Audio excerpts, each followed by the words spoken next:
վերջին շաբաթվա ընթացքում շատ մտահոգիչ դեպքեր են գրանցվել հայ-թուրքական սահմանի վրա 4 հոգու ձերբակալել են։ Սահմանի վրա հայ-թուրքական սահմանի Արարատի մարզի հատվածների 2-ը եղել են հնդիկներ, 2-ը եղել են Թուրքիայի քաղաքացի թուրքեր։ Բոլոր 4-ն էլ զինված են եղել տեխնիկապես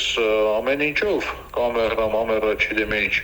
Ու իրանք այնտեղ կատարել են լուսանկարներ, որոնք կրել են իրենց մեջ հետախուզական բնույթ։ Ու իրանք ոչ թե ձերբակալել են մեր ԱԱԾ-ն կամ ռուս սահմանապահները, այլ հենց տարածքի գյուղատնտեսությամբ զբաղվող մարդիկ։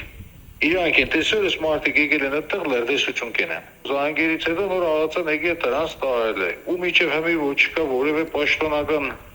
հաղորդագրություն, ու նույնիսկ ես հիմնավոր կասկած ունեմ, որ այդ ձերբակալված թուրքերին նաև արդեն բաց են թողել ճանապարհել են իրանց երկիր։ Շատ կարևոր էր, որպեսզի նաև ԱԱԾ-ն պարզաբանում մտցներ, մենք էլ հասկանայինք ինչ է կատարվում։